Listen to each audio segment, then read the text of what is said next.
Okay.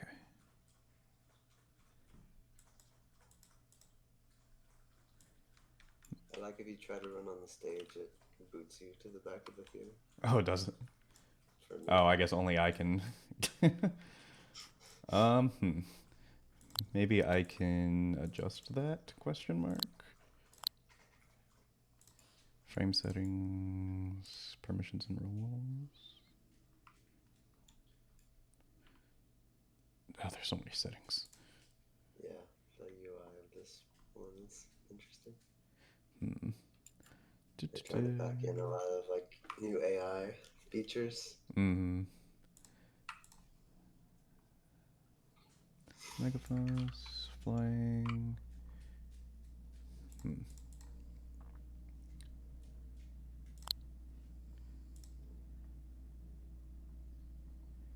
Let's see.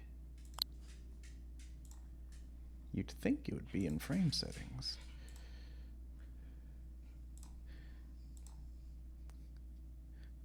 I wish Gabe was here. He would probably know immediately.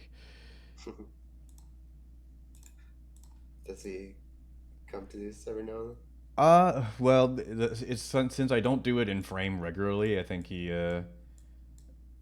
doesn't typically drop in. I know he did the last time, before when he was talking about some of the AI stuff he wanted to do.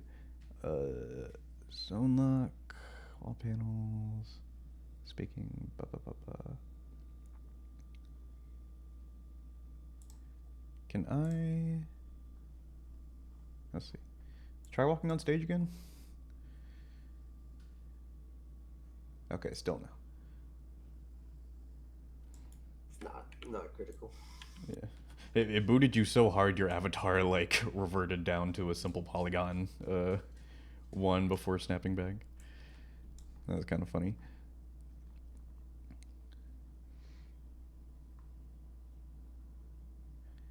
I got about 11 people now.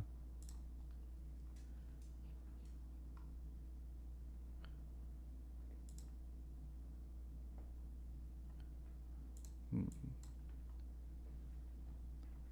Another minute or two and we'll get Yeah. started. Freeze. Go to user toggle. Oh, invite to stage. I rubbed the prop. Hey, Imagineer. No hands, so I can't wave back at you. And I can't find any Yeah, wave I was emojis. I was already wondering if you saw. Good to see you again. There you go. Yeah, good to see you too. Yeah, it was hovering over your user in the user list and then clicking invite to stage that did it.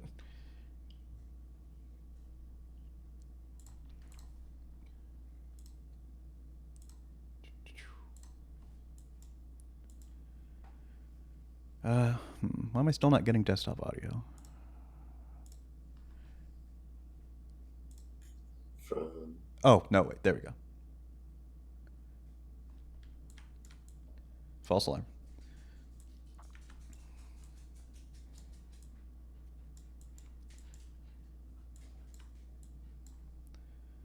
And then we'll collapse some of that.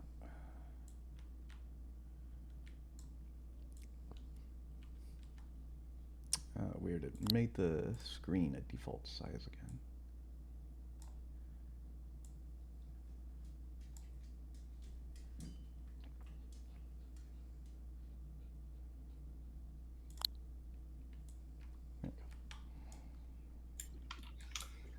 Hey everybody. Hey Ruben. Hey Michael. How you guys doing?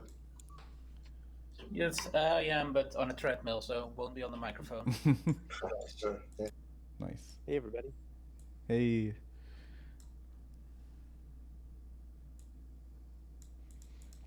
All right, cool. Well, I can get started, and if anybody trickles in, it'll be fun. Make sure I start my screen recorder. I think I'm good, and then share my entire screen with audio. Okay, can everybody see my screen? Okay, hear me? Okay. Yep. Yeah. Great, and I'm gonna play this real quick and tell me if you can hear the system audio too. James, it sounds like we might be putting our frame audio through there as well. Let me. I don't know. Yeah, I think I'm trying to record.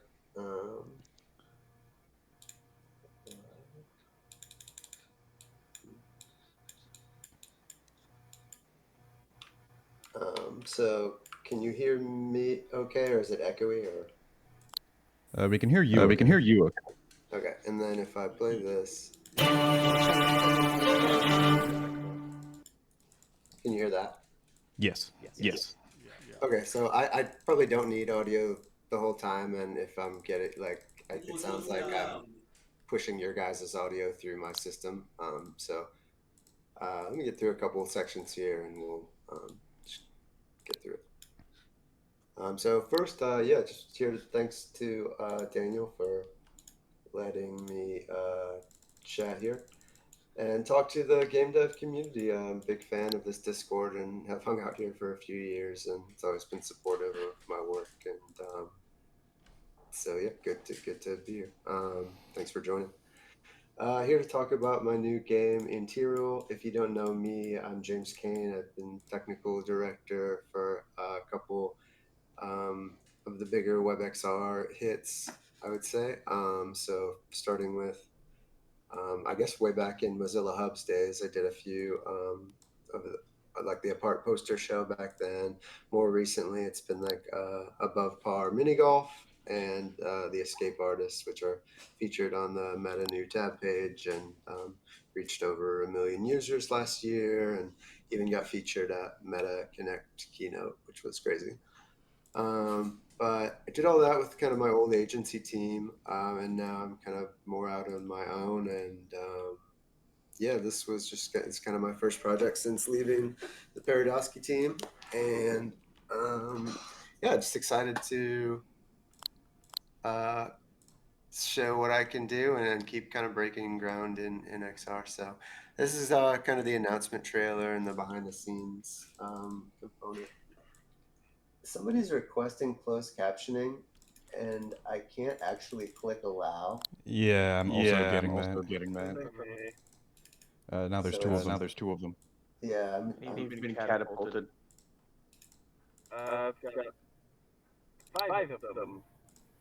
Picking up my screen now. Oh, they're placing over.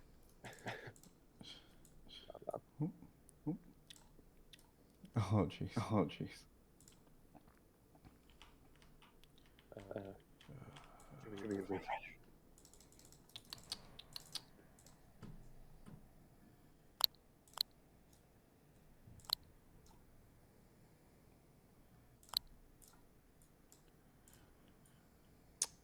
I wonder if we can get rid of that. I was about to say, yeah. Setting is turned. Jeez, this is like a canvas element.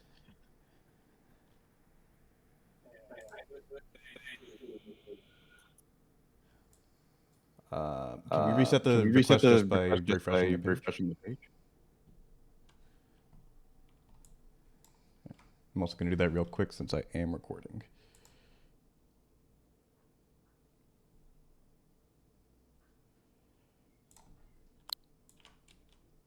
Okay, that does clear it. Okay, refreshing did clear it.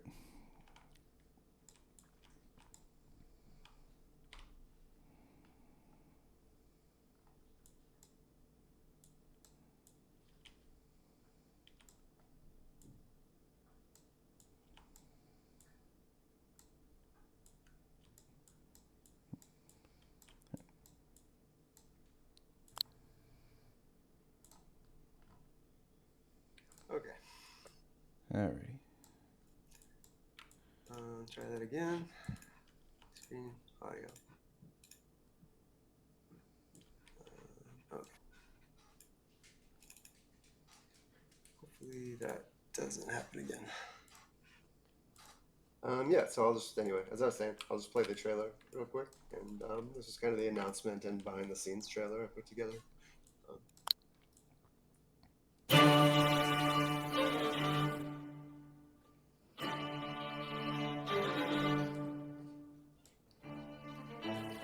Surely on the horizon.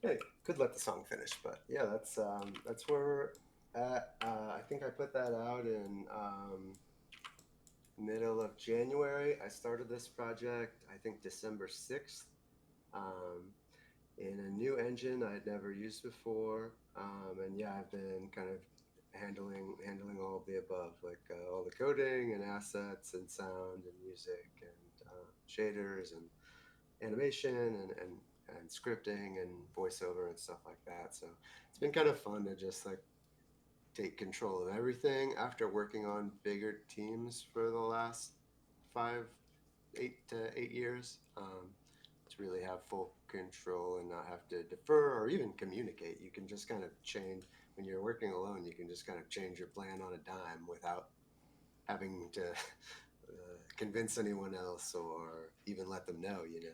So it has been kind of fun to see like how efficient and fast I can go just as a solo developer. So let's see what I might do then. I don't want to play the sound again, but might just use so clicking through this video to kind of queue specific topics up. I'm making this for the Viverse platform. So for those who don't know, Viverse is Viverse.com. And their aim is to be the YouTube of 3D content, or maybe the Roblox of 3D content. It's you might look at it and think of it as kind of like a very Hubs like Mozilla Hubs like experience if you're familiar with that platform. So here's one that my good friend AJ built. Just click into one of these just to show you an example of what a good quality Viverse world is. Don't mute the music, but I have the I have the WebXR emulator on, which I don't think I want. So let me turn that off. There we go. So yeah, you can see kind of how this is a pretty small one, but high detail one, and you can see it's kind of like a very Hubs-like experience. You've got your emojis, it's a frame-like experience, you might say too. And just making sure. Chat, and shareable by a link, so all very web-based and very a big variety of content is what I'm trying to say. That it's from what it sounds like they're interested in supporting like any kind of experience you want. So while some of these are like multiplayer chat rooms, mine is more of like a single player, first person narrative experience. So they've been really pretty open to a big variety of ideas, and I'm really impressed with all the different creators coming to the community. Michael here today, Mike Moran, is their community manager. So if anybody's interested in learning more about the platform afterwards, I'm sure he'd be happy to chat at some point. So yeah, he and I started talking not long after I left Paradosky in November, and here's my concept document I can show. I kind of had this idea of the kind of core elevator pitch is you're fleeing a storm over these surreal manor grounds in Austria in 1914. And the idea was it was going to be very abstract and German abstract expressionist set decoration, Vienna Secession and Fritz Lang and all these artists and early filmmakers who were kind of using new technology as well as they could and with a tight budget and creating these incredibly like creative films and visual works. Um, so yeah, this is what my kind of like how I started thinking about the project is a little more of like a narrative paragraph, although I would say the actual game turned out very different from what I was originally prescribing as I set out and just made it like step by step. Again, I was able to pivot kind of on a dime when I felt the game should go in a certain direction. So that's been fun. But yeah, also provided just visual reference, like what was my overall look and feel. And yeah, I'm very interested in this art from around the turn of the century in Vienna. So it's very of the setting and very of the time. And I think this image in particular right here, why don't I zoom in a little bit more? This image right here was my pretty much my starting inspiration for my first frame of the game, like where the player lands. I've changed a few things about it, but it's this kind of manor ground hedge maze, and you're advancing through these paths. Um, yeah, kind of. And then I started looking at like actual expressionist art and paintings, and kind of using those as inspiration for objects and items in the game. Again, I'm really interested in early expressionist film. You can see the light, like how they're handling light and shadow, just as big globs of painted color, and nothing's well. There's some straight lines, but they're all a little wavy, and it's very jagged and angular. And yeah, this image in particular, I think, really stuck with me. Um, Again, I kind of mocked up an ending that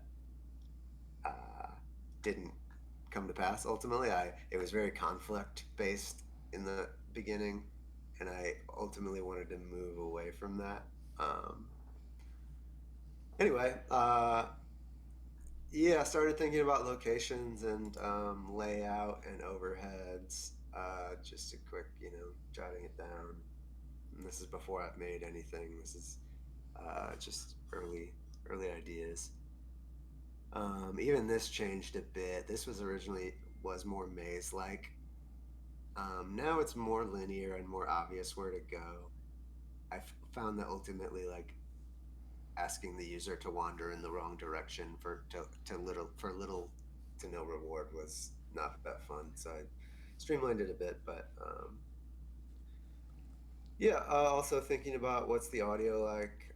Always, I think that's always a great way to um, bring life into your worlds without very much performance cost at all.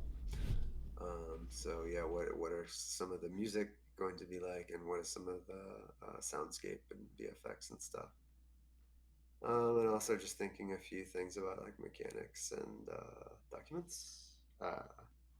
What could and this changed a bit too, but and then here actually is got I get down to my script. I think this might be interesting to see. It basically reads, and I format it like a screenplay, like you're writing a movie. So there's beats of like you've of course got your dialogue, but then you've got I forget what is the word. I'm blanking on what the well anyway when you when you write a screenplay you have these kind of like breaks in the action where you're describing what happens and before key dialogues and maybe you're describing VFX or audio or animation or something, but and all the green is just what I've already recorded and got in the game. So that's just my way to keep track of where I'm at.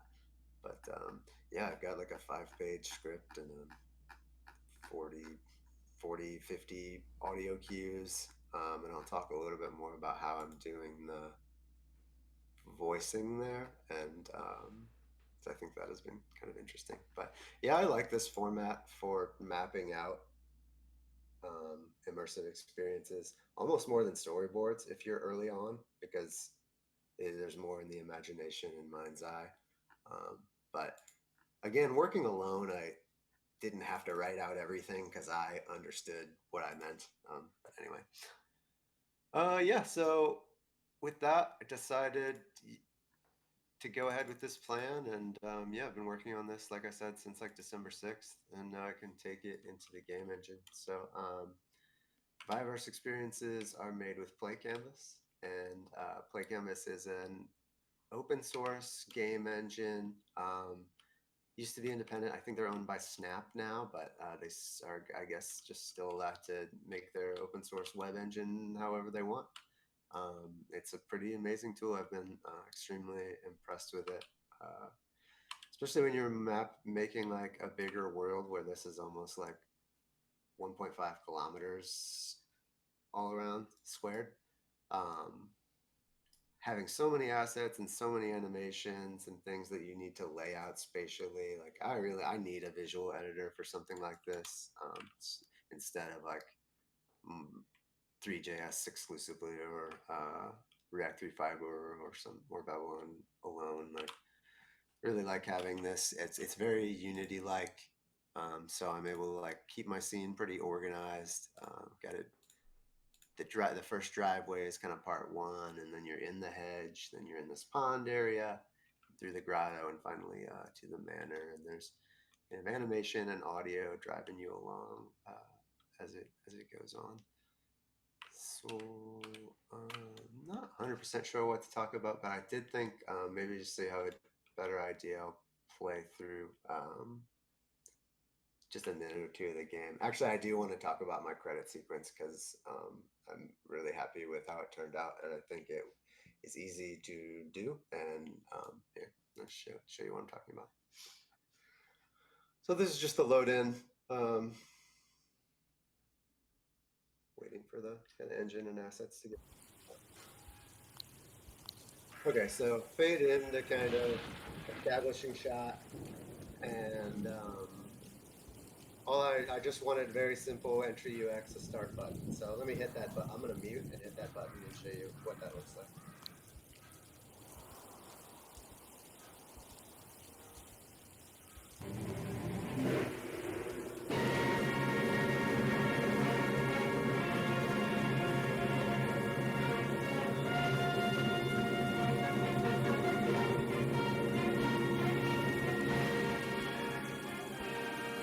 Storm moves in. I do not know this place. What's there? A light in the window. Will they shelter me? The Archduke is dead. I repeat. Franz Ferdinand has been gunned down in Serbia. War is surely on the horizon.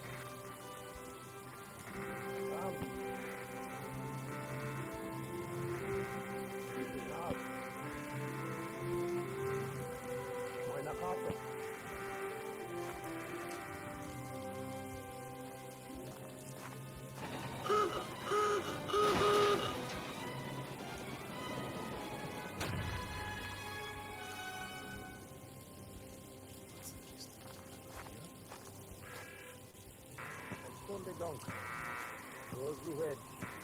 Game.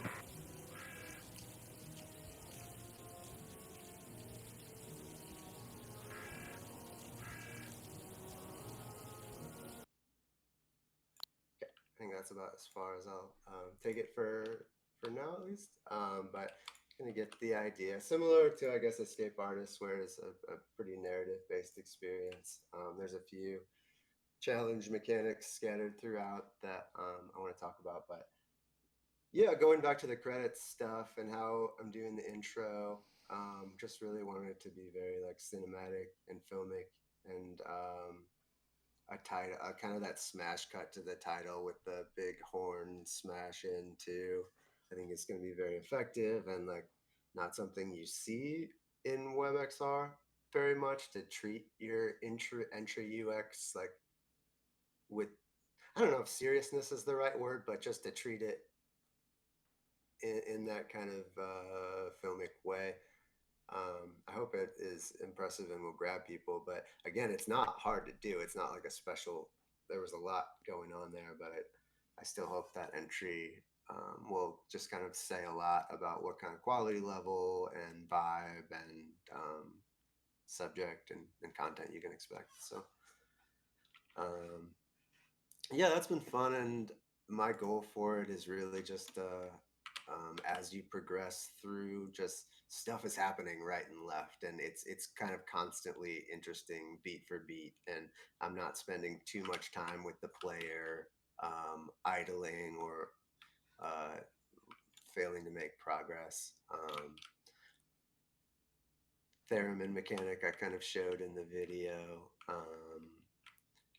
Fun to make. This was all like, if anybody has questions, feel free to like raise your hand or pop in. I might just be might just keep rambling about whatever catches my eye as I move through this. But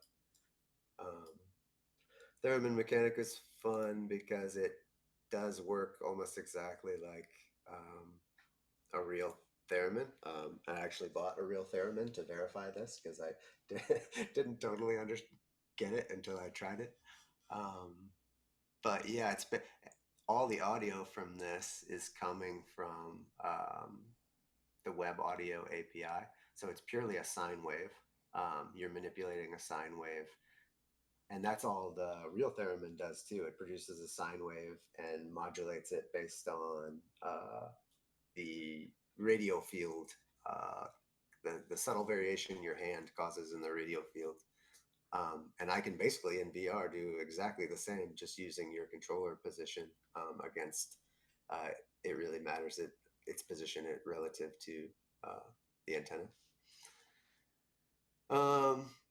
So yeah, that was kind of a fun detour to work on and made for an interesting puzzle mechanic. I guess I should say I'm not done with this experience. I have about another week of well, depending on how things go.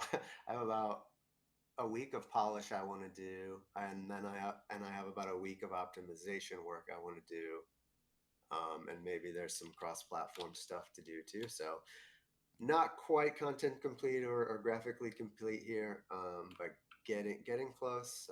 Maybe hopefully a couple more weeks and be ready.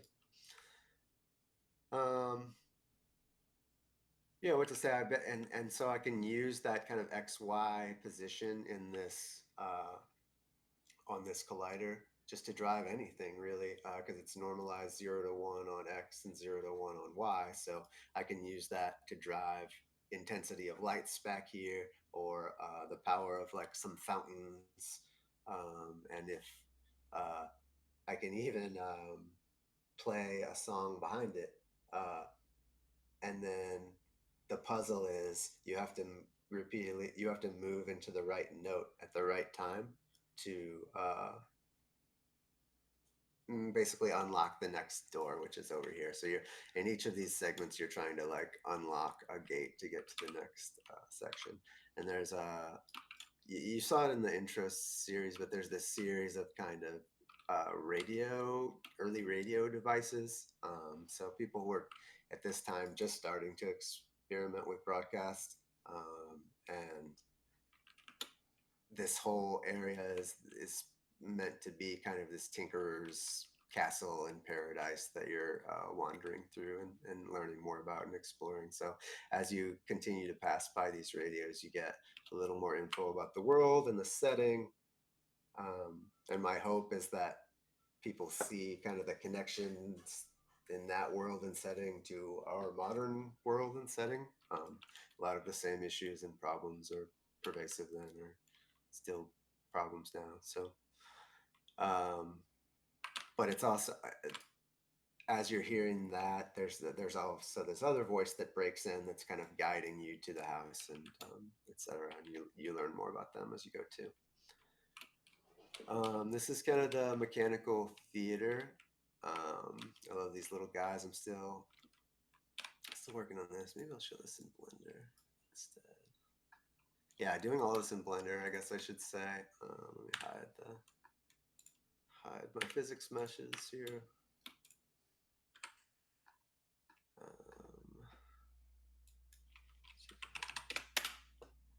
So these are all these little little animated, abstract, medieval characters kind of forming this little society here.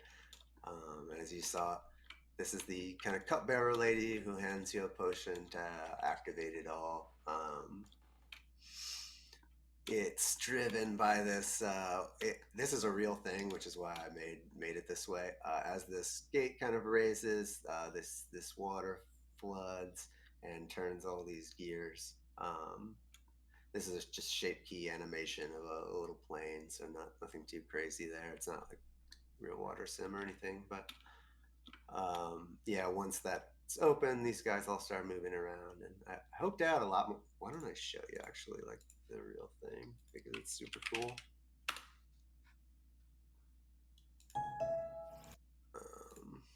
No audio plays. Oh, great.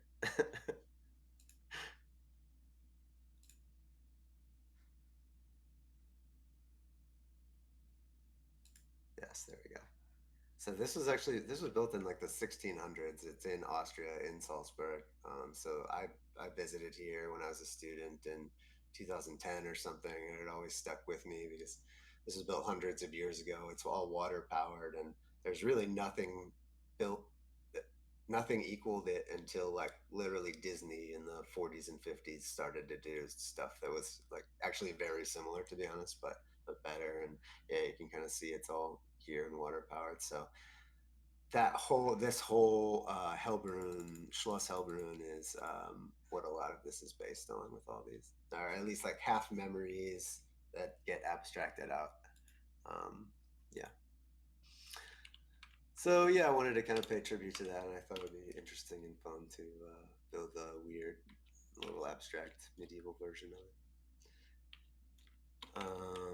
So yeah, I guess I worry I'm spoiling all this, but please still play the game when it comes out. I don't know how much of this is worth holding back, but yeah. I'll skip this area for now and talk a little bit more about this, because I think the grotto is kind of a cool concept and area. Maybe I'll show this.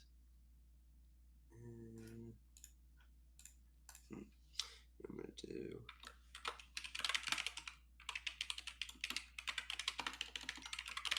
I created a little debug spawner system to where if I want to start the game from a specific point and kind of skip all the intro stuff, able to do that.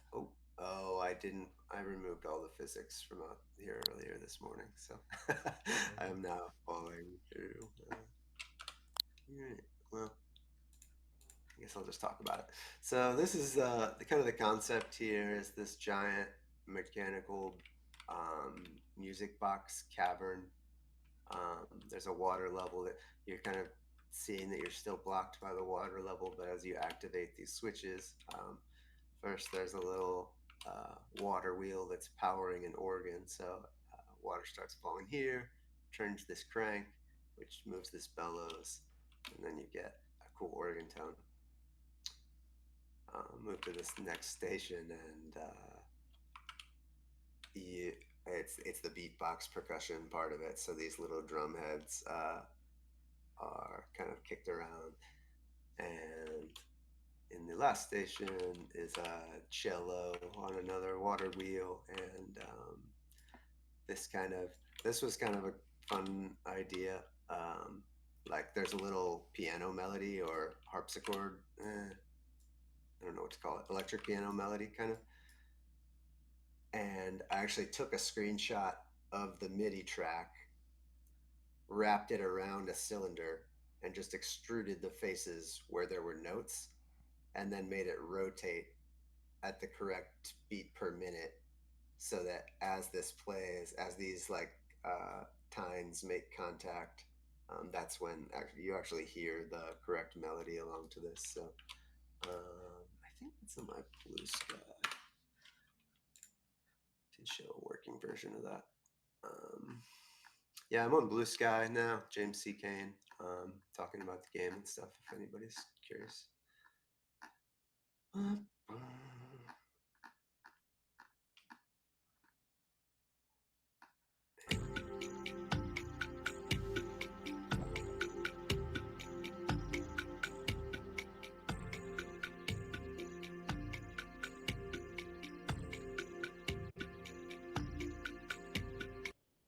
hope to do a little more visually there if I've.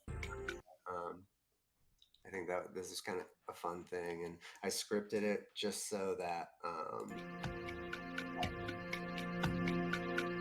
when you trigger the new effect, it waits for the correct beat to come in, so it all stays synced with the animation and the audio. And yeah, that was fun to work on, and something I got very into for a few days.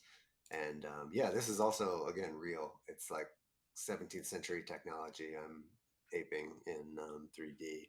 Just like that theater thing had these had these bellows that powered an organ, and it's almost like a music box like thing. So yeah, and then what else would I talk about? And then I think maybe I will just hold off on kind of going into the manor and showing exactly what that's going to be about, or talking about it yet, because that's kind of where everything comes together and is explained, hopefully in a satisfying way, and sort of the end game scenario. But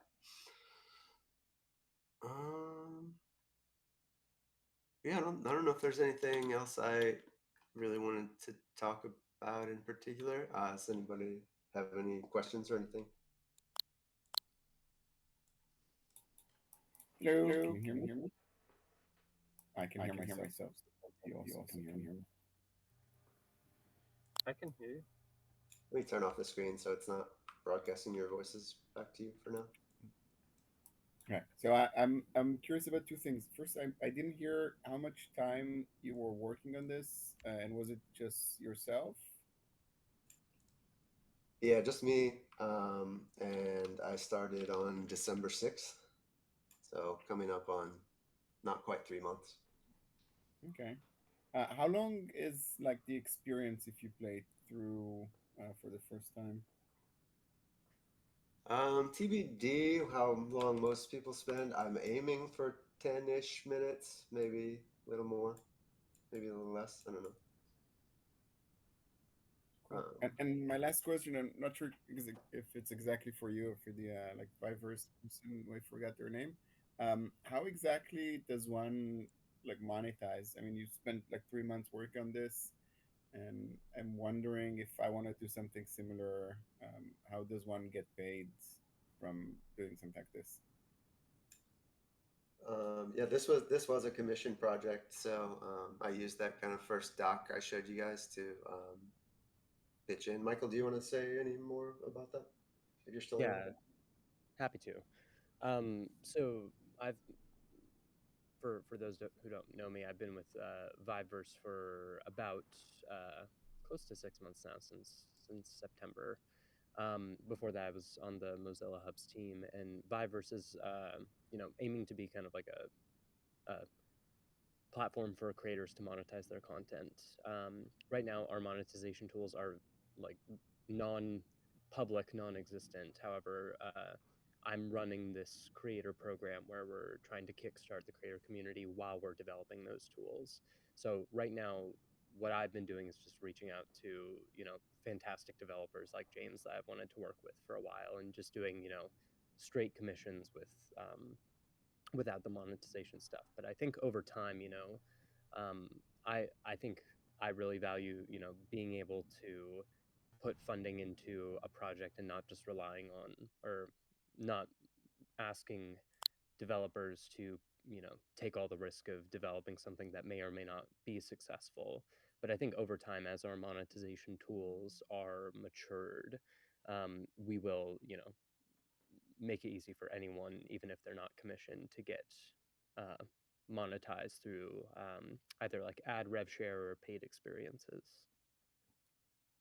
So, Sound Guy, for if you're interested in doing something, we're planning to launch more of a public call. All of the projects that we've been doing so far have just been me reaching out to developers that I know. But I think in March, we're going to be launching more of a public call for applications for these. Um, so be on the lookout for that. Very interesting. Thank you. I'm gonna send you a LinkedIn request later. Yeah, go for it.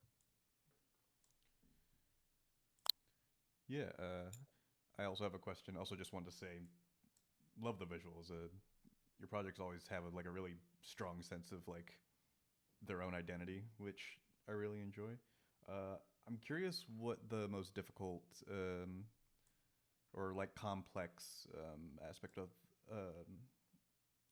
most difficult or complex to implement aspect of the project is. Bit of a mouthful. That's a good question. I guess, to be totally honest, this has been the smoothest. I'm not doing anything that's wildly unproven that isn't like a pretty well established API at this point.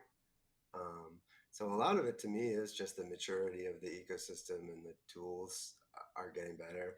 And like Play Canvas, to Jimmy Sixtoff's point, Play Canvas is I looked at it years ago and I kind of avoided it since then. I guess I don't even remember why, but I've really been impressed. And for most everything I've wanted it to do, it's been able to handle. I'm even like a few things I would call out, like Play Canvas is even has WebXR friendly post processing. So I think I just saw it. So they have a few effects like bloom and hue, saturation stuff. But you can also, using their shader stuff, either patch into existing materials or just do your own, full post-processing layers. So what you're seeing that makes mine look a little bit more unique is like a kind of what I would say like bad TV or CRT TV effect, where there's scan lines and fuzz and slightly lower render resolution. So it's almost has this early PlayStation vibe to it. I was kind of going for. So I haven't been able to do that in any other. That was it was a. I guess that was the biggest challenge to your question, but it wasn't crazy, and I haven't been able to do that at all in any other language. Like have real post processing that works in a headset. So yeah, super cool. That's awesome. I'm seeing some questions in the chat. Is Viveverse Play Canvas first? I think the answer to that is currently Play Canvas is the only way to deploy to Viveverse. But I think that's changing. Is that right, Michael? In the future, you hope to expand? Yeah, so right now it's Play Canvas, and then we have some in-app editing tools, kind of like drag and drop and like change the transforms of a GLB object. But the longer term strategy is definitely to allow developers to publish from what they're used to using. I don't know if we're going to be making more native tools like Meta's desktop app or like the Roblox Studio. I think we're going to try and just open it up to Play Canvas developers or just like Unity developers publishing to WebGL is more of our strategy. And there's Nice. a couple other Nice. Play Canvas things I did want to call out now that I'm thinking about it.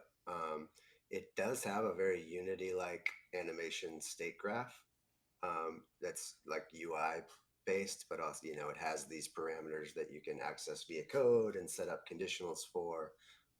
So that has been really nice. I haven't had access to that on a web platform in the past. And the other thing I want to call out is, where is it? Lighting. They have clustered lighting, which has been a game engine feature, or I guess I've seen like web GPU experiments with clustered lighting, but basically it's a way to have more real-time lighting in a scene. And in the past, I've almost exclusively been limited to like baking every light. And with this system, its possibilities are much more wide open, and they tell you quite a bit of technical background on it. So those are a few more Play Canvas things that I think have been differentiated. Hey, Cool. first I want to say that it's amazing how much you made in like 2 months. Or 3 months. It's amazing.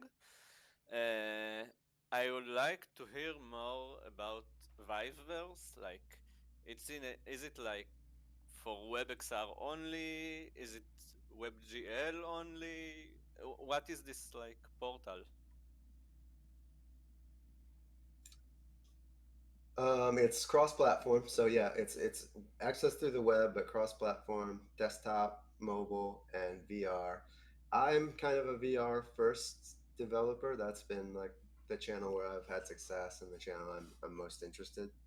But I also recognize that like there's hundreds of millions of people that just aren't going to get in a VR headset at this point. So I have been taking care to make the game work um, on mobile and desktop as well. So that means you can't put quite as much energy into a ton of custom VR stuff, but I'm trying to do that a little bit with like the Theremin and that liquid shader in the bottle. That was fun. That's kind of fun to grab in VR and play with. It's a WebGL Half-Life version. Um, but yeah, it's Play Canvas supports WebGL. They support WebGPU. I think you got to pick at build time if you want to support WebGL or WebGPU. Um, was there more to the question? I'm sorry to Panther. I wanted to know more like about the Viveverse, Vive port. Like, is it? I guess it's related to Vive, but I don't really know this Viveverse. So I'm trying to understand what is the site like. Is it for games only? What is the purpose of this site? Sure. Yeah, Mike, why don't you answer that? Sure. Yeah, happy to. So, D Panther, I think we're Viveverse is not Viveport. I think you could think of Viveport as a Steam or even Meta Quest Store competitor, whereas Viveverse is a web-based platform. Where you happen to find it right now is like I think the platform's been in development for a couple of years, but the first UGC tools, this Play Canvas extension, was released 6 months ago. So we're still pretty early on, just in terms of uh, getting to that strategy. But I think the overall goal, like I think is it Cartesius said here, is to be more Yeah. WebGL agnostic of being able to publish from the tools that you want to a web-based experience.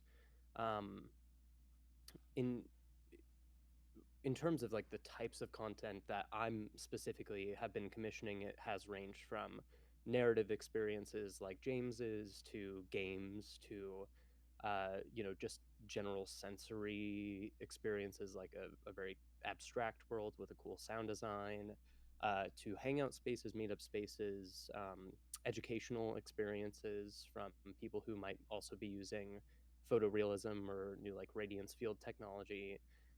That's another thing about Play Canvas is they're most well known right now for Super Splat, the Gaussian Splat editor.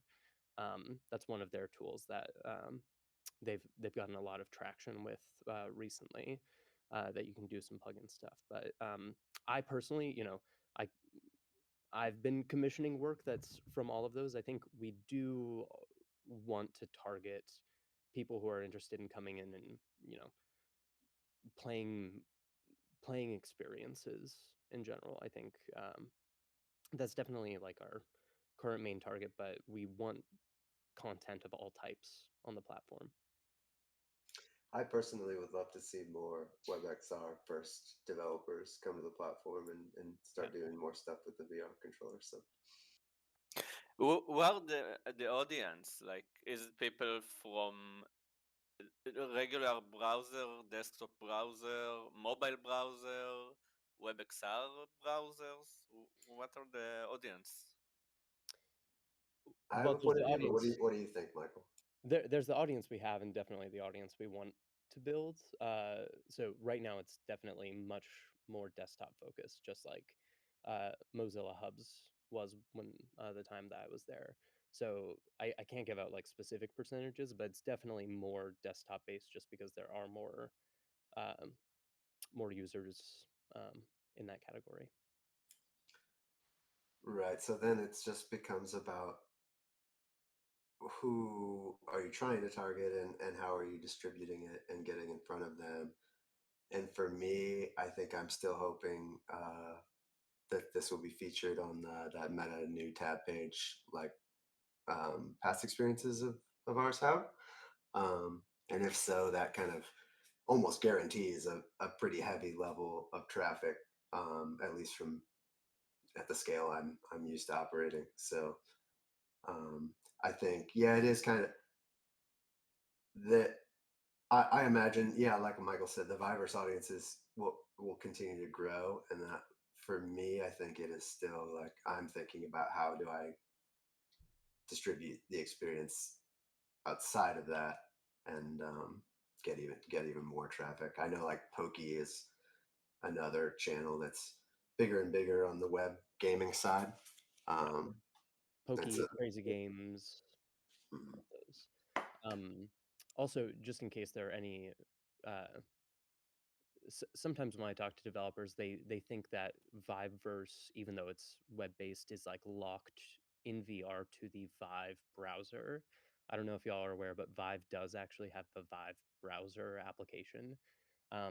But Viveverse experiences in headset can be accessed on Wolvik or on the MetaQuest browser as well. What kinds of monetizations options would you have in the future or right now? Yeah, I think ad rev share will definitely be one. Paid content and experiences, so being able to, what's it called? Paywall block certain experiences, but then also enable in-app purchases too, where there would be, I believe, a revenue share. I think our top priority right now is more of the ad rev share.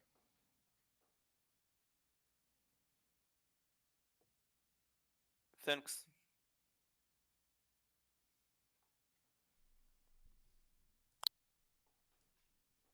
Well, while I've got you guys, I did want to share. Well, this is probably a bad way. I'm gonna drop a Google form in the WebXR Discord in a few minutes, and it's gonna be for a beta testing sign up form. So, like I said, I'm hoping to be like content complete in the next few days, and then optimization maybe hopefully less than a week. So yeah, I'm looking to like start sending it around and getting feedback, early feedback if possible. Maybe within a week or two. So I'll have a sign up form if you just want to take part and pass your email to me. I can, yeah, send you that when it's ready, and I'd appreciate any feedback. I'll probably send around a questionnaire if you're able to take part. I think we did a similar exercise for Escape Artist, and it was like 30 or 40 people did it, and it was super valuable if you're able to like beta test your work before wide release. But probably aiming to put this out mid-March. Yeah, March. Hopefully by GDC is basically my target right now.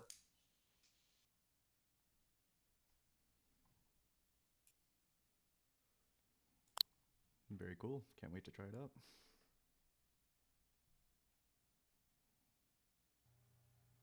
Yeah, sounds like a fun experience. Yeah, thanks y'all for joining today and listen to talk about it. I'm preparing to do a few more of these talks and on a few different subjects, including the game. So starting to warm up and focus on decide what I actually want to focus on. And it was nice to have this kind of informal environment to chat with you all. So I appreciate it. For sure. Mm-hmm.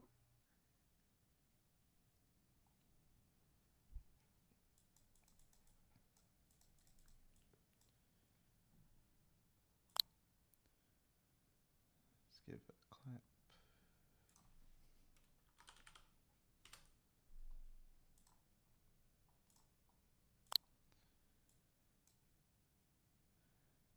All right. right, and that was the only presentation we had on the docket for today. Unless anyone has anything they want to do impromptu, but otherwise,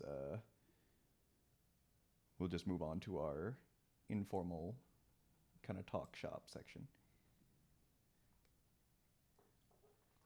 Did you say you're making chess, Daniel?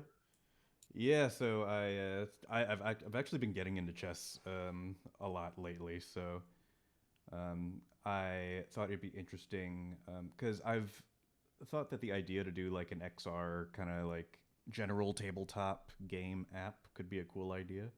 So I started just kind of hacking it together with chess to start out with, since I figured that would probably be the quickest to like find the resources for and get everything going. And you know, obviously, there's already construct chess, but I think it would be interesting to get like fairy stockfish, which let you do a whole bunch of different like chess variants and whatnot in there for some more variety. So, like for example, there's a variant called 3-check, which is basically just normal chess, except with the added rule that you can also win if you check your opponent's king 3 times.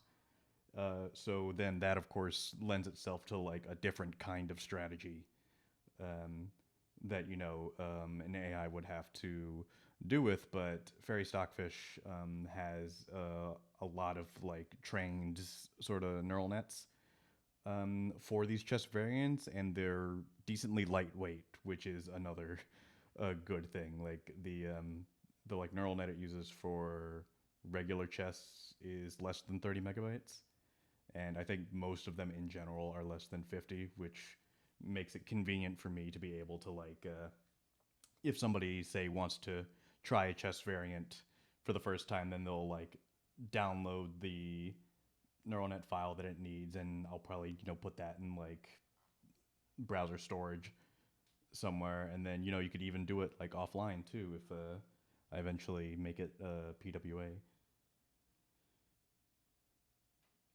The only downside, of course, is that this has distracted me from the multiple other projects that I said I wanted to do this year. So at some point, I'm going to need to circle back. But it's been a fun experience right now, just kind of hacking stuff together. I made a post on Blue Sky about how I needed to like manually edit some of the generated like script and bindings to get stuff to work, which is a great way to spend like 2.5 hours. Anyone noticed that Meta now actually supports PWA and not only PWA from the store? Yeah, I saw your post about that. I didn't see any sort of like announcement about that. It seems like they just kind of added it. I saw that. I guess it's related to the OS version 74. I still don't have it, but the browser function is working. But it's still hidden. Like, users need to know that there's the button in the settings. It's not like they won't allow you to show your own install button, like Android Chrome allows, and they don't have like the button in the address bar.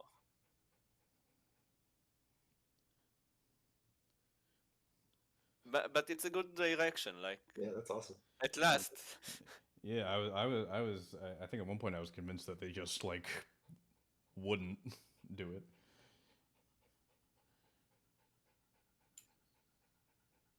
So like any 2D PWA can just live in your home screen with your other apps now on Quest? Yes, That's yes, cool. this is the idea. Like currently, you need to search in your app libraries to find the site that you saved. But as I understand, in OS version 74, it will be shown in your apps library folder.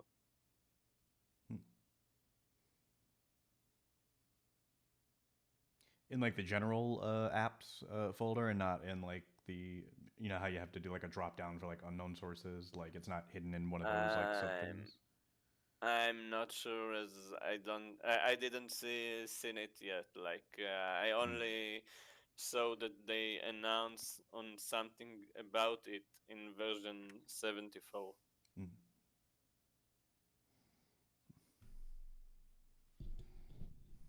And we just I need wonder. a wallet.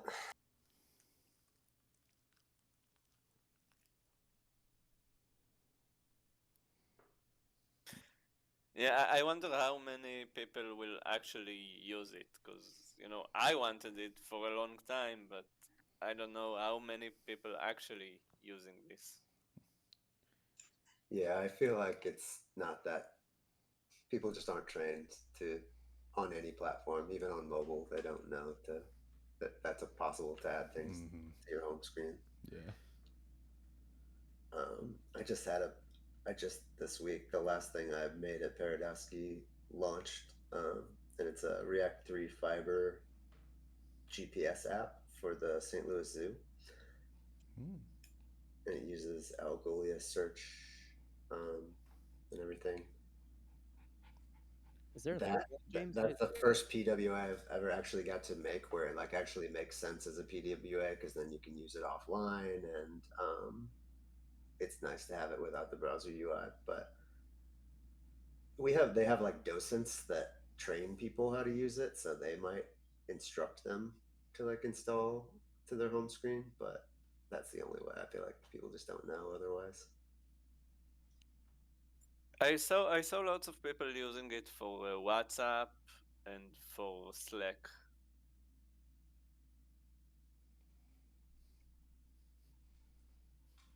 But it's in the desktop.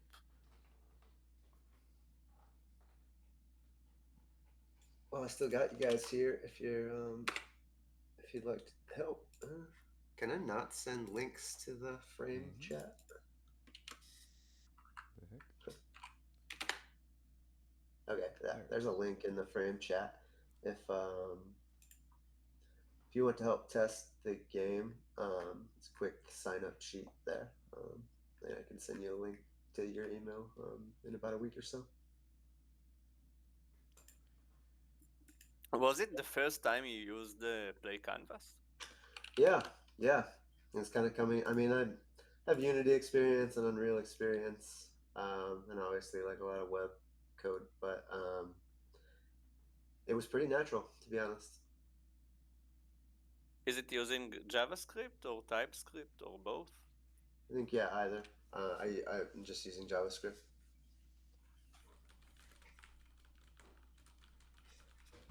Let me. How much is it like buggy?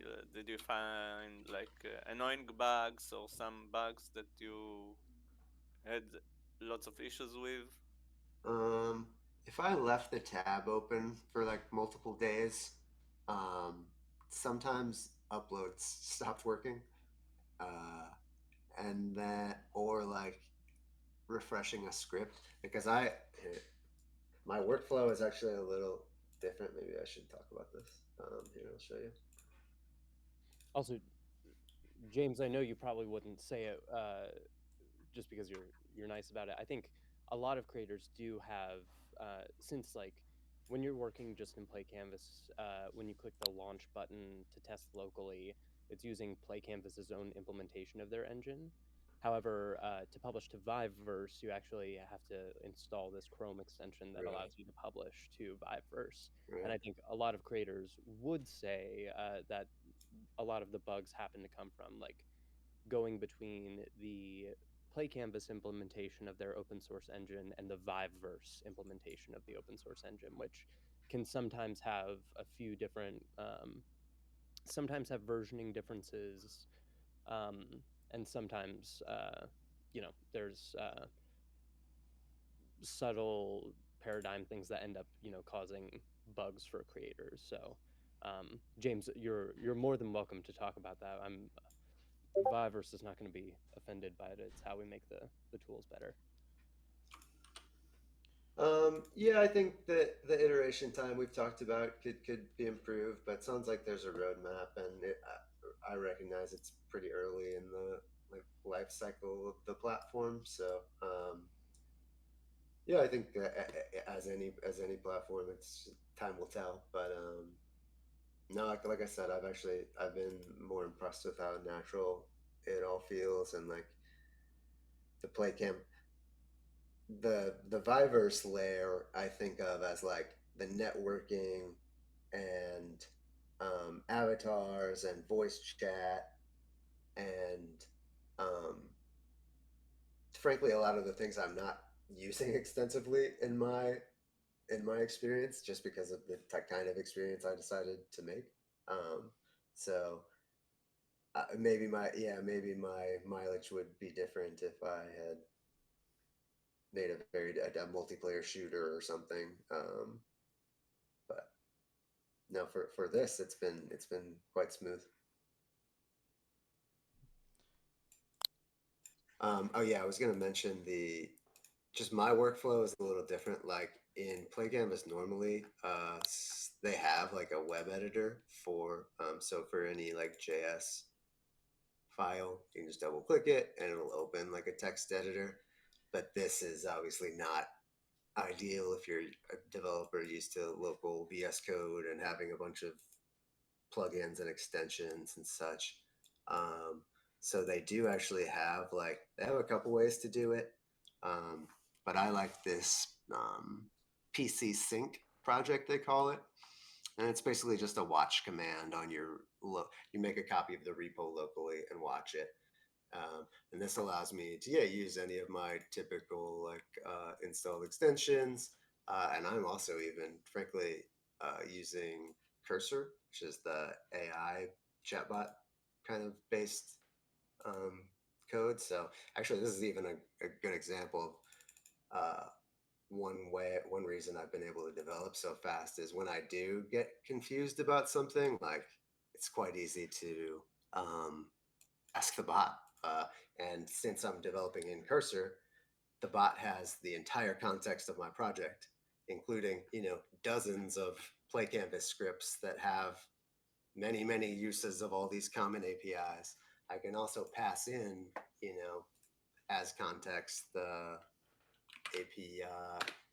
If I'm working on on the animation graph stuff, or if I'm working on particle system stuff, I can just directly pass in a link to with my query, and it'll digest that link along with all the context of my project. Really, it's pretty magical, to be honest. I've been somewhat of an AI skeptic here and there, but yeah, I've been really quite impressed with how helpful it's been and how much mileage I'm getting. Um, the This is a pretty good example. I don't know if it's big enough to be visible for you guys. Which But, oh, go ahead. can you return which AI are you using? So Cursor is the IDE, but then you can just select what model you want to use. So Claude is my go-to really, but they even have that new DeepSeek and the few GPT, a few OpenAI options. They have their own like small model, but I don't use it often. I'm mostly on Claude so You far. can basically use any IDE with the Play Canvas files, like Rider or Visual Studio, right? I think so. With as long as you have this kind of PC sync project. Yeah, it's this. Actually, they they said they're deprecating it. So hopefully, I think in favor of something better. But I like this version because it actually is keeping all the files local, and that way I can do that kind of AI indexing and have whole project context. This is a good example. Like, I just wanted to create a little heartbeat script that I could. James, can you also bump up the text real quick? I think I also am having a little trouble seeing the. I wish I could. It's not responding to my Oh, the text does. Oh, interesting. If you need to see the text, you Let can also me- click on, if you're on desktop maybe at if I least, just you can close click it on and the screen reopen share. it, it'll start listening to the keyboard shortcut again. Also, if you're on desktop, you can click on the shared screen and you'll get an option to like zoom in and then full screen it. I'm not sure for anyone in VR though, unfortunately. I think I also just crashed it too. Oh no. Not set up. Oh, James, someone else was asking if you could throw the link to that, the beta for in Tyrol on the Discord as well. We'll do that. Copy. What channel should I put it in? Either in the Meetup channel or you could even put it in general.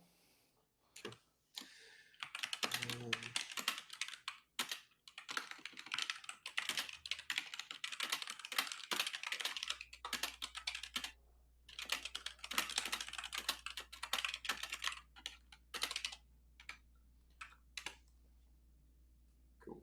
Here, I'll also maybe. Oops, I can bump this a little too. Did it open? Okay, here, cool.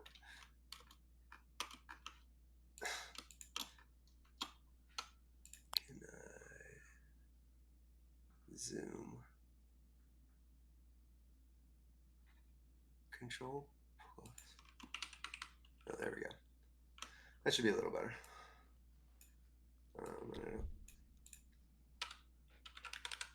This thing stopped.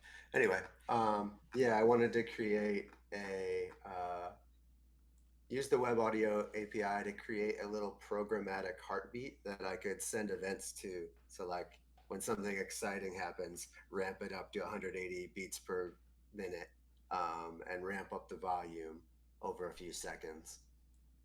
Or if you use the sprint button, ramping up the heartbeat volume and rate and ramping back down when you're still, just giving a little like biofeedback element to the game, I thought could be interesting. So I mean, this is my prompt. Let's create a new script. It will use the web audio API to create sound waves that mimic the human heart. I want to be able to increase amplitude and heart rate programmatically via external scripts. What might that look like? And it one shot, a pretty good try. There was bugs in it that I picked through over a few minutes, but yeah, it did. It's just an accelerant. I would have been able to do all this. It's just saving me typing time, I would say. And yeah, there were a few small issues. I don't even remember at this point, but it explains everything very clearly too. That's kind of something I like about it. Like where did it say lub dub? Yeah, this implementation creates a realistic heartbeat sound by generating two distinct sounds, lub and dub of a heartbeat. So like lub dub, lub dub, lub dub. Like that's like actually a very smart way to describe that, and then to execute it in code is pretty awesome. So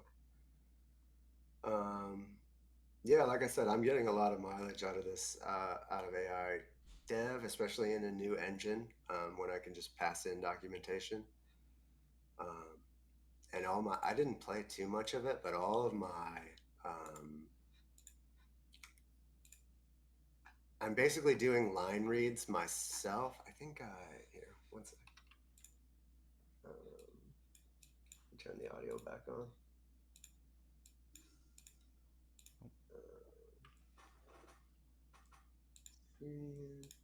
Screen audio. So I'll just turn do solo here. Like, and now make a niche percussion. That's me. I'm doing little line reads of organ and bellows driven by what? And then what I can do, Damned flooded caverns. So I'm able to give it like feeling and tone and timing and rhythm and stuff, but I don't want every character to sound like me. So what I can do is pass in the audio pick from among a few voices, a couple of which I created and a couple of which are just available. So like what this is the artist, so this should be the radio announcer.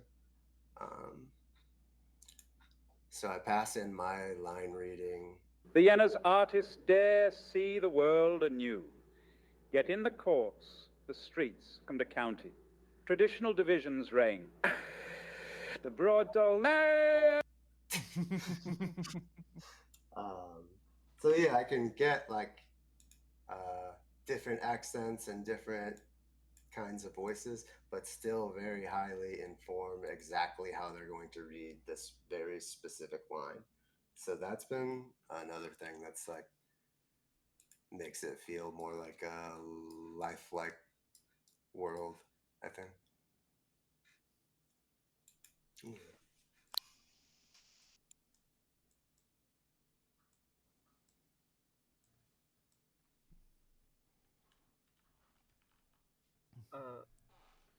So is that using AI to modify your voice? Yeah, basically 11 Labs. It's called. They 11 Labs. Okay. they have like a text to speech thing, but you can't get very the control you have over text to speech is limited. I would say like you can kind of do like he said angrily, come here.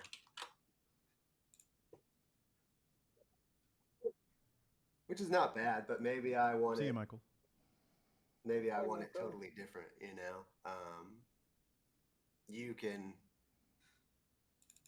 Yeah, it's better if you can. If you like doing that, it's better if you can kind of feed it the line reading and the tone and tenor that you want.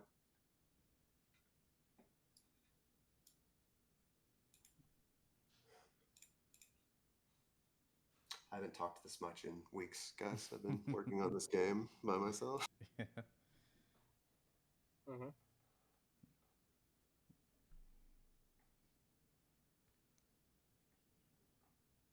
Yeah, I also like how your projects have like more extensive use of voice acting. I feel like I don't see that a lot in WebXR stuff, but I guess then again, there's also a limited amount of like heavily narrative content.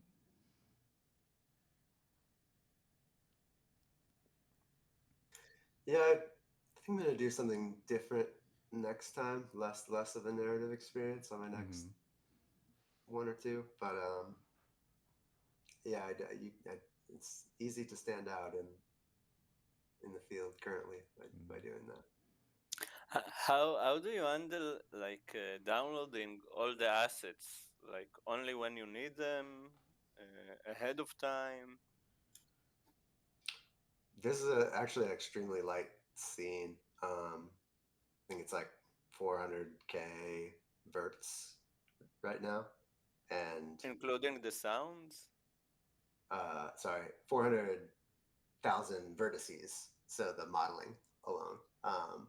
The sounds I think is like 18 megabytes in total, which is similar to what Escape Artist ended up as. But the rest of the scene is extremely light because I'm not. It's almost all color. It's very few textures until actually the final scene is quite different. Kind of similar to how the final scene in Escape Artist is a very different world, but yeah, that stuff actually does get loaded in later.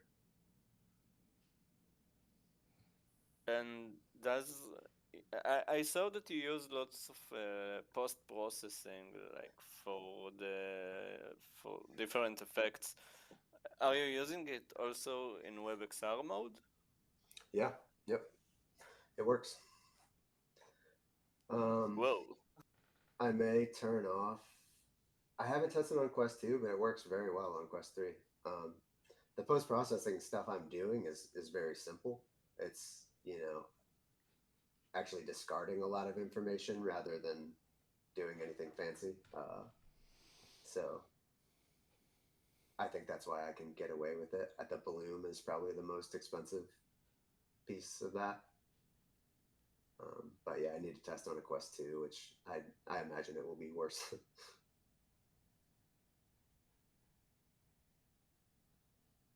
How many users still using Quest 2? Don't know. For WebXR at least.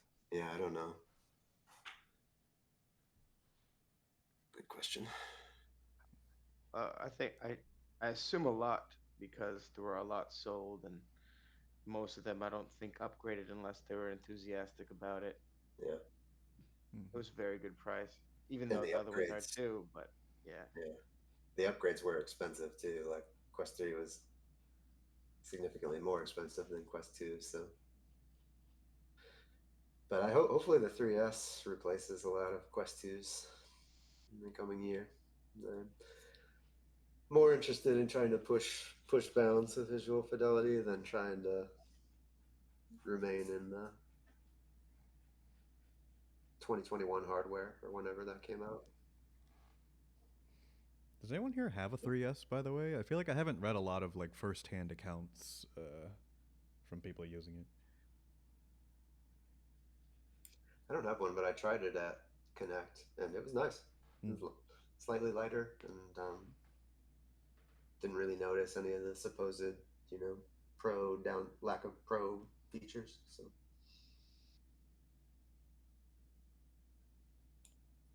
At least on my game that is in the new tab page, I see in the Google Analytics like mostly Quest. That I guess it's not Quest 1, but General Quest. Then it's separate to Quest 2, and then very small amount from Quest 3. I'm not sure if Quest without number is also Quest 3.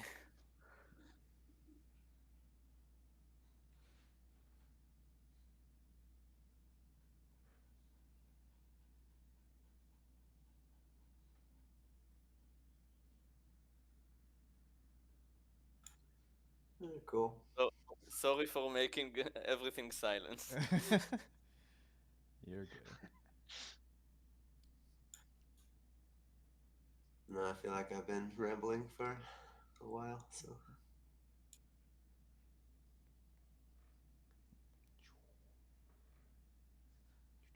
Anyone else want to come here and join and talk about something that is working on?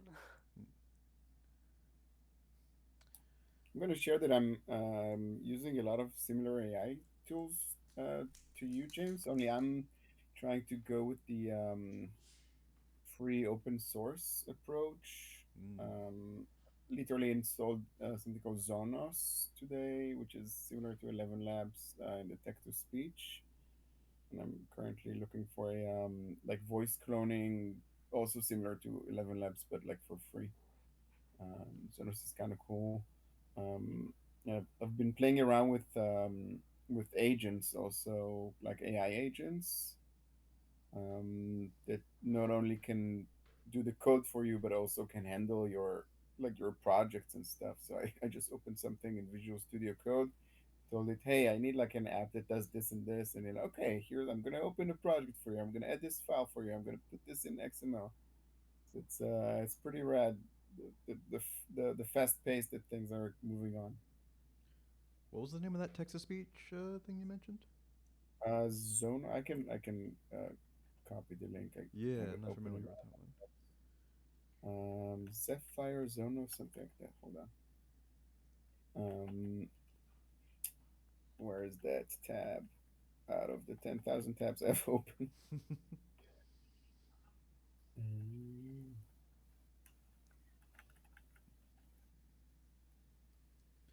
You can always drop it is in the this the Discord later too if you can't find it immediately. Yeah, I'm gonna take me 2 minutes to just find out what tab.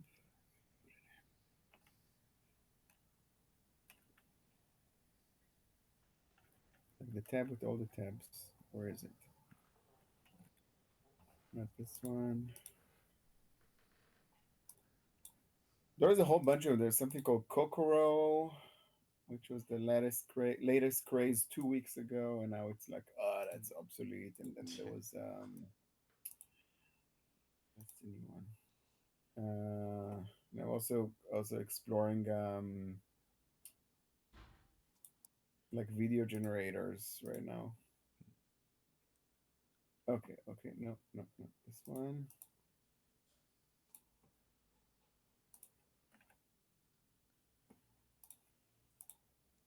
I have way too many things. There we go.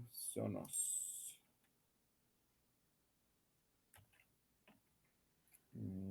Where's the chat?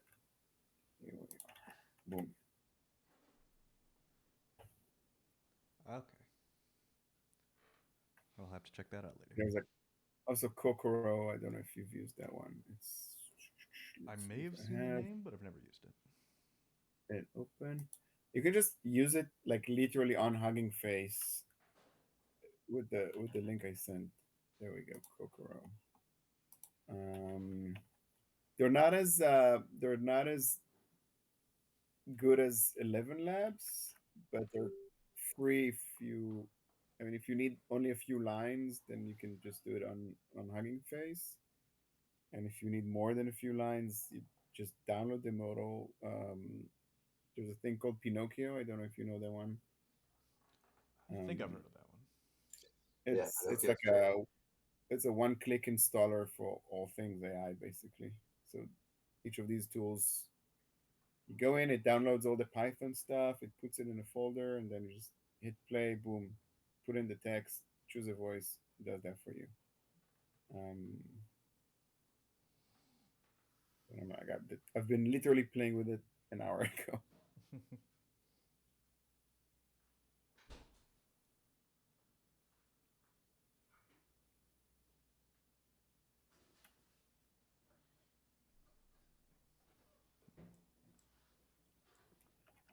So many new tools and techniques and stuff coming up in the last few months, and it's very hard to keep up with everything. Mm.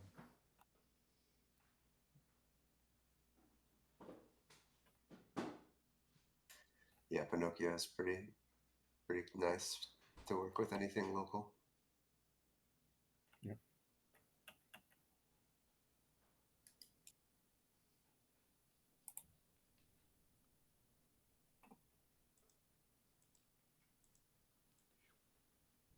Anybody else making a new game or project?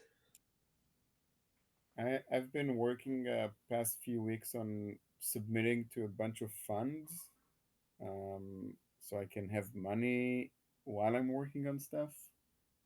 And I'm now waiting, but I also got like a whole bunch of rejection letters recently from various other funds that I submitted to previously, like Meta Lifestyle Fund and stuff like that. So I'm waiting for the next big thing when I'm freelancing.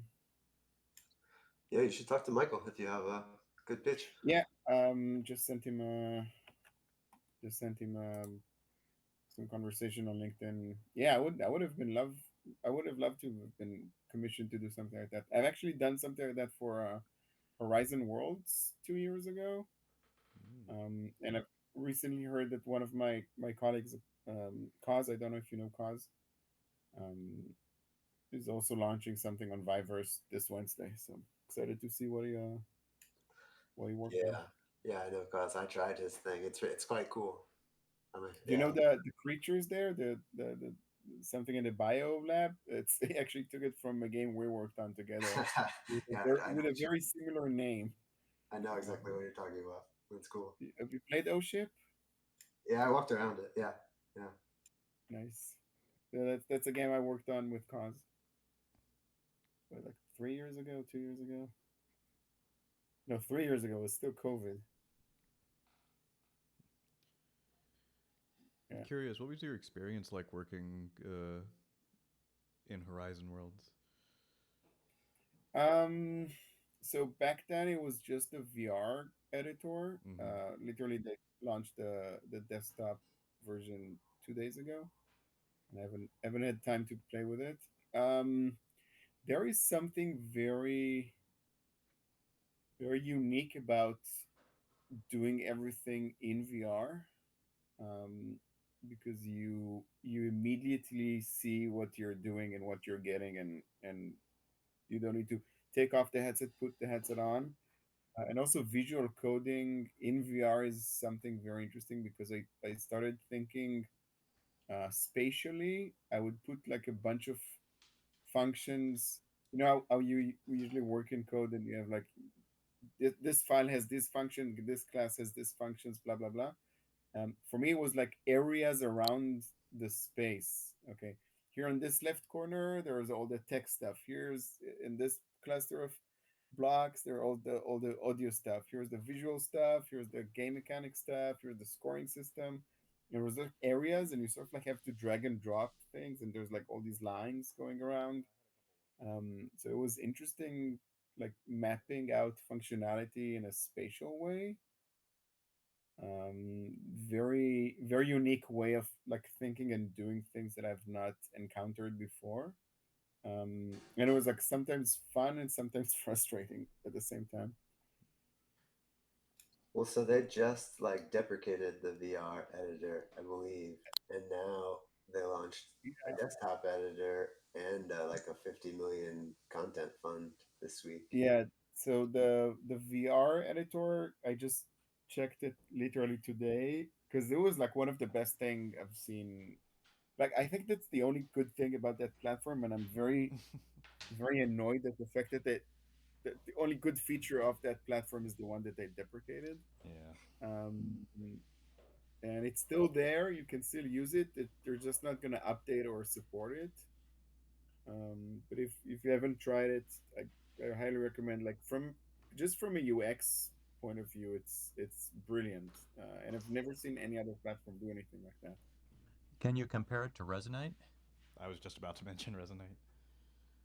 Um, Actually, I haven't tried Resonate in past few months, so I don't really know how good they are. I mean, I've tried it as a user, but not as a creator. Mm-hmm. I remember being very impressed with like the amount that I could do just in VR. I messed around with it for Zesty back when it was still Neos, but I was able to Yeah, like when in spend Neos like. it was like way yeah Neos was just way too complicated for me. Mm-hmm. I like I don't I haven't tried the creation stuff from when moved from Neos um to Resonate, but when it was still Neos, it felt like it was like I've got all the options and I can do everything, but it's so messy and so Mm-hmm. complicated, and like too much stuff means I can't find you know where anything is actually. They just like give you the Um, Unity inspector pretty much, and it's just like go yeah, no, wild. that's not yeah, that's not convenient in from just from a UX point of view. It's not I don't want the Unity inspector inside my VR. I want something VR-ish. Mm-hmm. You know, can like pick up and drag and drop and move around. Um, Yeah, that's something I'd so like to like see more Horizon. of in WebXR, like being able to visually like script up things without having to like take off your headset. Um, I think some of these platforms might have missed the bandwagon a bit because now with AI and AI agents, Mm. like the way you were describing code earlier in Cursor, right? So imagine you can be in VR and say, "Hey, I need this box to now jump, and like whenever it touches, this circle, I wanted to give it like 1 point to the score of the player, and then boom, can just write the code for you, right?" Yeah, actually, that would be an interesting proof of concept to make like Star Trek holodeck Yeah. type thing.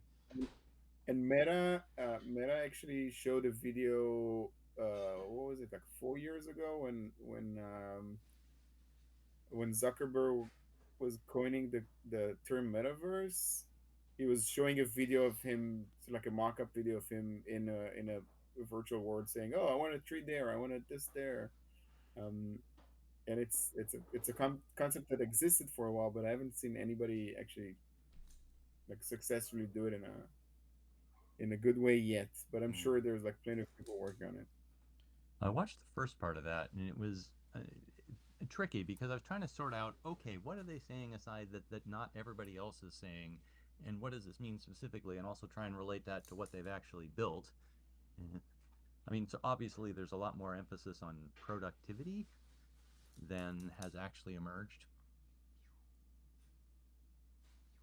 With Meta's announcement, or Yeah, well, if you look at that, back then? if you go through that video, um, I mean, he starts off by, well, the first real demo is mostly productivity, or at least, um, 'cause, yes, he's getting together with friends to play a game, but it's it's real life friends instead of semi-random people on a Yeah, virtual world. And that's the kind of thing that's where the difference emerges between these videos, mock-ups, and what actually happens. I guess that, yeah, so that's one of the unsolved problems, is actually meeting up with the people you want to instead of random strangers you may never see again. yeah.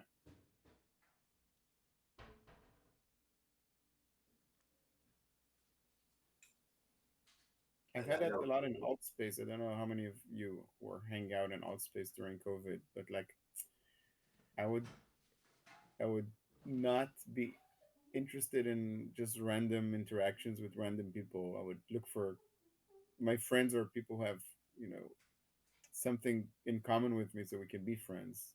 But other than that, like if we just go to a random world, people were not that interesting.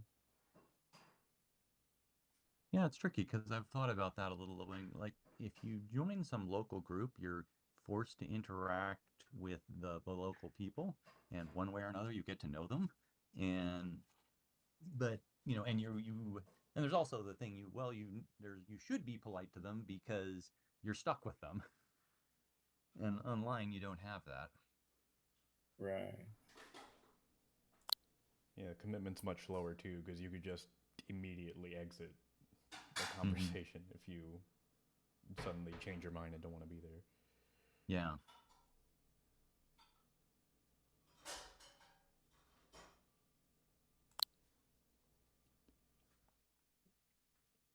Yeah, definitely. There's a lot of yeah, Zuckerberg. He definitely, that video definitely comes across as a tech bro who is all gung ho on the possibilities, but hasn't really had to deal with some of those the sticky real life people problems that make it difficult to actually do what's presented.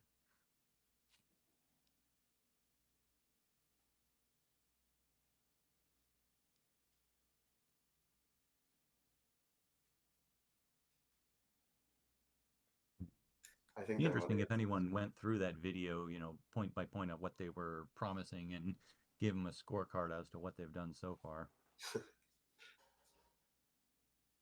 Um, I think Certainly, I like didn't see anything in that video about, hey, you could go online and hang and find lots and lots of kids hanging out there. that's exactly what I was gonna say. Yeah, I think like it's a very like Roblox. It's a very young audience from my general. When the few times I've tried it, it always seems like I hear squeaky voices and click out of things pretty quick. But um, I mean, it's not that children are terrible. It's just that yeah, right. it's not necessarily what I'm looking for. Yeah, exactly. Yeah, there was a weird dichotomy in Horizon Worlds, or like in most of these VR platforms. On one hand, you see and hear tons of kids, and on the other hand, there's a lot of, let's say, adult content. And like there's like a few of the most popular worlds a few months ago were just adult clubs. So it's like, okay. Yeah, exactly. Where's the middle ground, huh?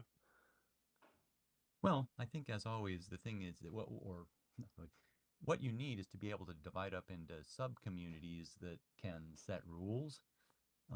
And that's the problem of these companies that want to be everything to everybody, is you can't be everything to everybody, and what you end up with is adopting some set of rules that, I don't know, is both bland and restrictive. I mean, it's too restrictive and it's not open enough, and it's too sensitive to pressure groups. I mean, it's like the things like groups on breastfeeding. I mean, they just face continual problems. All the platforms are continually, they'll set up their group and then they'll be going fine, and then some automated thing will trip over them, and then they'll have trouble. And it's like that's the reason these the corporate run things are problematic.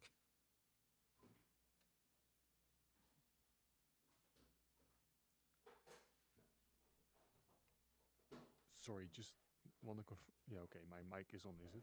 Yeah, okay. Yeah, we can hear you. Okay. Wasn't sure from the UI, but didn't want to interrupt. Sorry.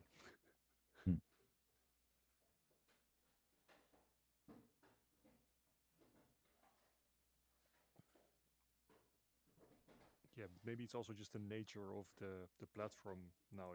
It's like either kids that want to play games or people that are really into the tech, but they're usually like developers, or it's like adults looking for the more spicy side, I guess. Maybe there's just like the user base of just, so to say, normal adults, so to say, to hang out with others is not as big as the other audiences are.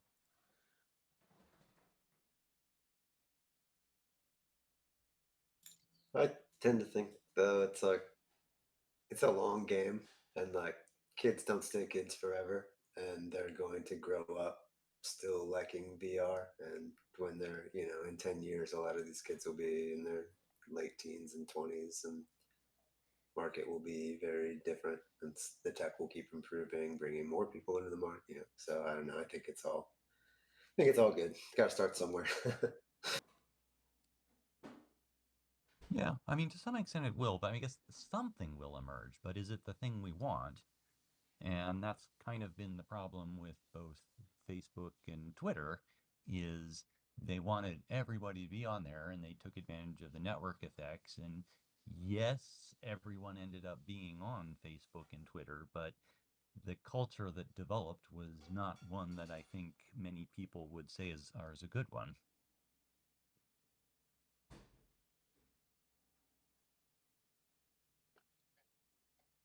This is a good point. I don't feel in control of such macro scale phenomenon, but I see your point. Well, I mean, I think it's good to keep in mind the difference between something that's trying to be everything to everybody and so ends up being sort of some average but affected by the pushing groups, and versus the ability to set up your own small communities that can be whatever you want and can set appropriate rules.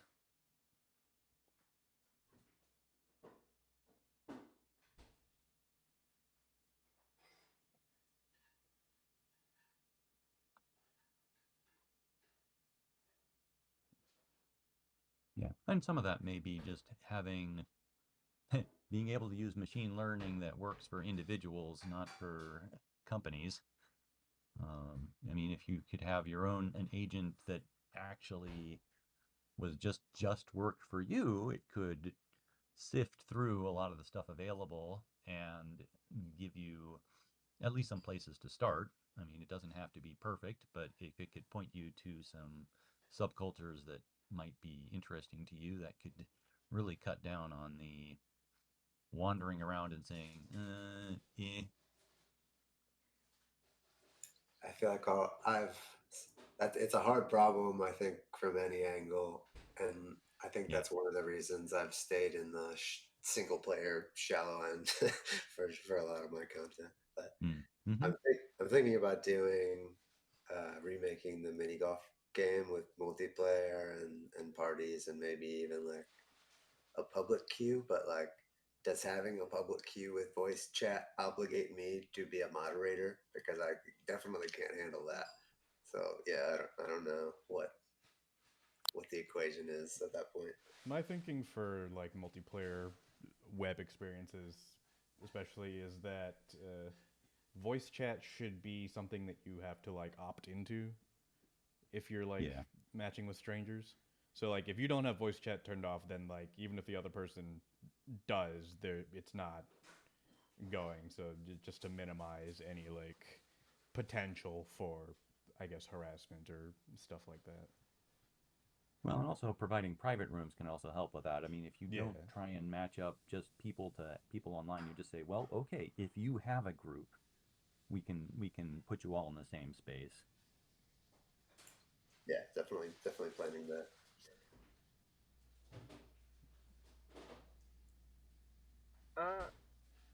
So James, is your experience that you created on Viverse single player or multiplayer, and how does that work? It's just single player, and I guess I would just say it doesn't. I don't use the avatar stuff, and because I'm defaulting to a first person camera, so you can't really see yourself, and then I just limit the number of people per instance, cap it at 1, so anybody who tries to join the room will be redirected to their own unique version of the room. It's pretty much how it works on Roblox too. Like, Roblox is mostly known for these third person multiplayer experiences, but you can make a single player game on there too if you wanted to, and that's how they do it.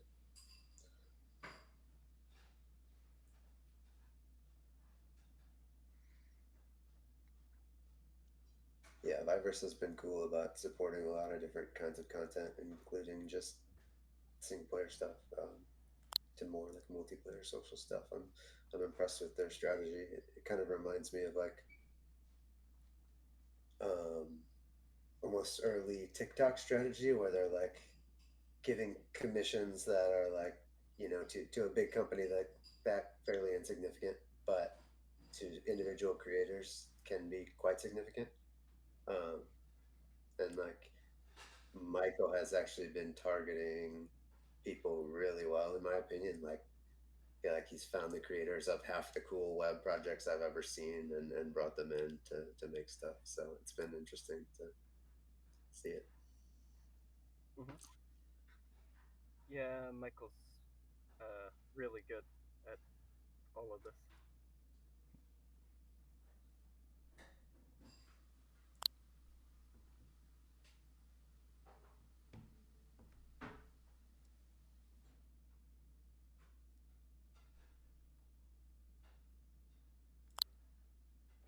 All right, we're coming up on the 2-hour mark, so I think I'm gonna go ahead and wind down the stream recording. Obviously, people are still welcome to hang around for a while, but I'm probably gonna hop off in just a couple minutes. Okay. Yeah, thanks, Daniel. Appreciate you setting all this up as usual and inviting me to chat. So yeah, no, it's great to have you. It's good to try these different versions of the metaverse. Mm-hmm. Yeah, and like I mentioned in the announcement, there's one that I would like to try that we've never done before, but that I think will be a good fit. So stay tuned for that. All right. Flame VR was nice, but it's buggy. that captions bug was funny. Yeah. Yeah. Also, like, even when I tried to zoom in on the video,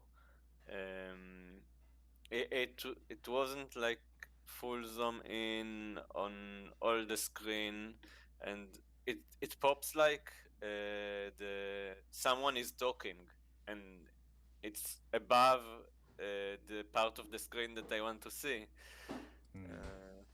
It's like it looks like something that it was lots of work on, and it works much more smooth than Mozilla Hubs, but the UI is like need to more The to do UI is a more lot. work on it. Yeah. All right. Well, I'm gonna hop off as well. Thanks, everybody. Okay, James, thanks so much for presenting. I just wanted to say before you leave, big fan of your work with the escape artist, so I'm really looking forward to playing this one too. So thanks for taking us through that. Oh, thank you, Rob. Appreciate that. Yep. Okay, thanks, y'all. Have a good day. Yep. See you around, Thanks. everyone. Bye. Bye, everybody.